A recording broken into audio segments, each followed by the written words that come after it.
Action Cam 嚟講 Insta360 咧新推出嘅呢一隻 Ace Pro 2咧真係冇得唔試噶啦，因為咧就算未出之前咧都收到唔少讀者咧 DM 咧想我試下佢嘅表現係點啊。咁睇規格啦就提升咗唔少嘅，咁畫質上實際有幾大升級咧？咁我都拎咗出街咧同大家試下噶。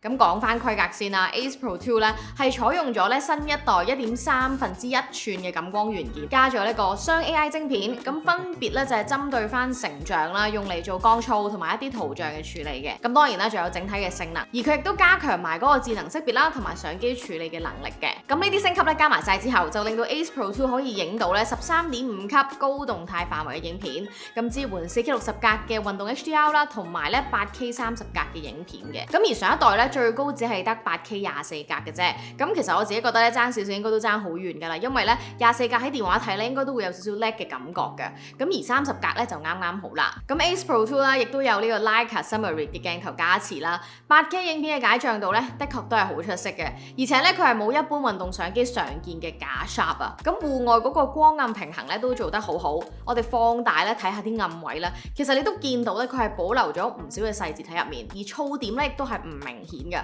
一度咧就可以睇到8K 最大嘅好處就係你後期咧隨意爆大佢，咁令到你剪接嘅自由度都會更加之高啦。咁建議大家啦，8K 咧就留翻喺戶外咧影大景嗰陣時用會好啲。咁平時我自己就覺得咧4K 都好夠用噶啦。而另外咧除咗鏡頭之外啦，相機亦都內置咗 Leica Filter 嘅，咁用嚟影城市景嘅時候咧，我自己覺得係有令到個城市景更加加分、更加有 mood 嘅。咁不妨咧我都鼓勵大家可以用多啲。而對於自己嘅調色咧比較堅持同執着嘅朋友咧，你就可以用佢哋嘅 iLog 去拍攝啦，咁你就可以後期慢慢執啦。另外提大家，影自己嘅時候咧，非常之建議大家用翻預設嘅 Megaview 啦，佢會咧自動修正翻嗰個變形啦，失真亦都少啲。即係咧你影自己或者係同你個 friend 一齊影嘅時候咧，大家都唔會彎晒或者拉到橫晒，你知啦，女仔好罩機噶嘛。咁呢個時候咧拎埋條片出嚟咧，大家都可以睇埋佢人樣方面咧又 handle 成點啦。咁我都順便咧幫大家試埋日光咧喺同一個場景之下，亦都有咧最新推出嗰個同級系列嘅 Action 5 Pro 嗰個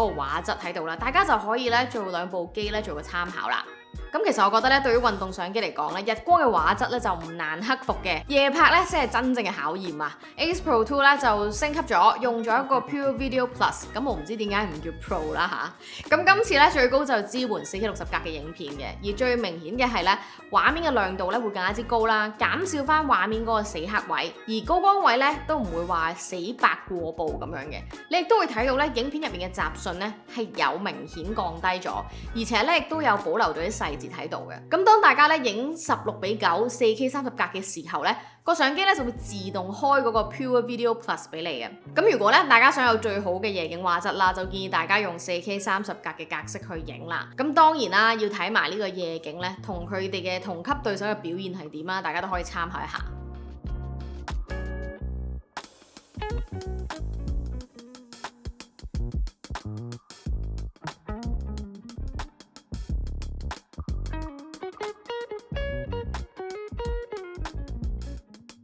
好啦，日景、夜景同埋自拍嘅畫質大家都睇完啦，咁之後咧就講下 Ace Pro 2嘅設計啊。其實 Insta360咧做工都幾紮實㗎，尤其是咧呢一種反 mon 嘅裝置咧係好容易試同埋睇得出。Ace Pro 2咧喺反 mon 嗰陣時咧唔會有多餘嘅鬆動，咁所以咧用落嘅時候咧用家係幾有信心嘅，就唔會覺得好似自己會整爛佢咁啊嘛。咁而熒幕本身嘅清晰度同亮度都有提升啦，對於我哋戶外拍攝嚟講就好重要啦，因為你好光猛嘅時候你都可以睇得清楚個 mon 啊嘛。咁而大家都睇到啦，嗰個熒幕關節咧係俾到唔同嘅角度嚟㗎，咁除咗方便自拍同 vlogging 之外啦，你想低炒影啲嘢，例如影狗狗啊都冇問題。咁呢一 part 咧，我自己就覺得咧，比前後 mon 嘅運動相機咧會更加容易睇得清楚啲啊，因為其實隻 mon 本身都大啲啊嘛。咁講完畫質啦，當然咧就要睇收音做得好唔好啦，因為咧收音對拍 vlog 嚟講係非常之重要，因為你要有現場感啊、生活感咧就靠晒佢㗎啦。Ace Pro 2咧就有全新嘅收音位設計，佢有一個可以拆嘅防風罩嘅，咁亦都可以提高翻翻嗰個抗風噪嘅能力。咁而且咧機入面咧亦都有3種收音模式可以揀嘅，分別係智慧降風噪、智慧人聲增強同埋立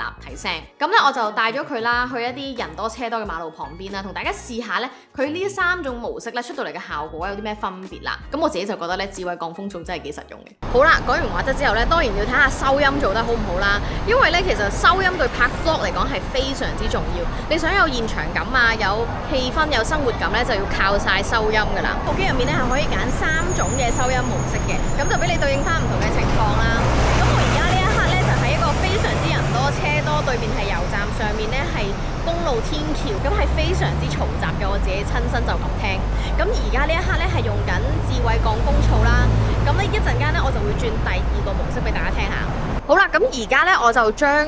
智慧降風噪啦轉咗去做智慧人聲增強。咁大家咧又覺得我嘅人聲表現喺同一個環境底下咧，我嘅人聲有冇話變得有好機械化啊？定係其實都覺得好自然呢？喺下面 comment 話俾我知啊！咁而家咧我就將個收音模式校咗去做立體聲啦。咁如果咧大家咧想咧你嘅 vlog 或者你嘅片段咧比較有生活感、有啲現場感嘅話咧，我就都幾建議咧將佢轉做立體聲。你轉做立體聲嘅話咧，咁個現場感咧就會更加濃厚啦，因為咧你可以收到咧更加多現場唔同嘅細節啊，個頭好亂添。咁大家咧又覺得呢把聲點樣呢？你又啱唔啱你平時嘅用途去用呢？都可以留言分享下啦。咁針對翻運動用途嘅話咧 ，Ace Pro 2嘅鏡頭角度咧係由上代嘅151度啦，升級去到157度嘅。咁你做運動影嗰陣時，嗰個速度感咧就更加之強勁啦。另外咧，佢鏡頭有個可拆式嘅鏡頭保護鏡嘅。咁我自己覺得行山滑雪就非常之適合啦，因為咧換嘅時候都可以好輕鬆啊嘛。而佢部相機咧裸機咧可以做到12米防水啦，配搭埋個防水殼咧仲做到60米防水添。而今代咧就加咗一個水下模式啊，就會針對翻水底環境啦，改善翻嗰個畫面嘅穩定度啦，同埋嗰個校正失真嘅問題。咁所以咧要潛水咧落水前記得開埋啦。而續航力方面咧 ，Ace Pro 2改用咗容量更加大嘅1800 mAh嘅電池。如果你 PD 快叉咧18分鐘就可以上到80% 嘅電啦，亦都可以連續拍攝180分鐘啊！咁個而家都講 AI 噶嘛，其實咧 Insta360咧好早開始已經做緊嘅。今次咧就主要講下咧佢部機仔入面啊嗰個 AI 亮點精選助手啊，開咗之後咧照常拍嘢，個相機咧就會用 AI 去分析啊，自動 highlight 翻啲重點片段俾你啦。咁大家咧就直接可以喺相機度 save 翻呢段 highlight 落去，咁咧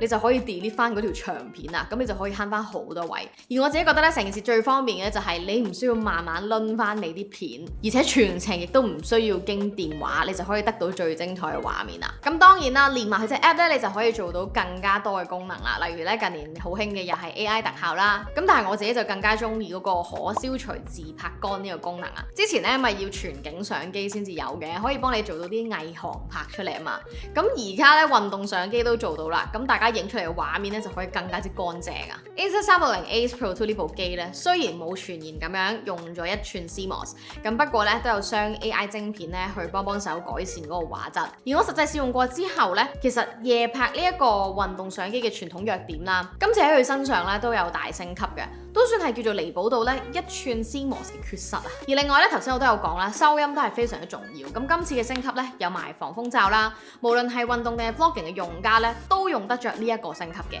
咁所以咧可以話係目前咧 CP 值最高嘅運動相機。如果大家咧都有興趣嘅話咧，就去下面嘅 info box 度了解下個詳情啦。我係 Karen，呢個 channel 咧仲有好多電子產品科技資訊，仲有教學影片喺度㗎。咁所以咧記得 subscribe 我嘅 YouTube channel， 撳埋隔離個鐘，有用咧就記得 share 埋俾朋友睇啦。follow 埋我嘅 Instagram 就睇到更加多實用嘅知識。我哋下次再見。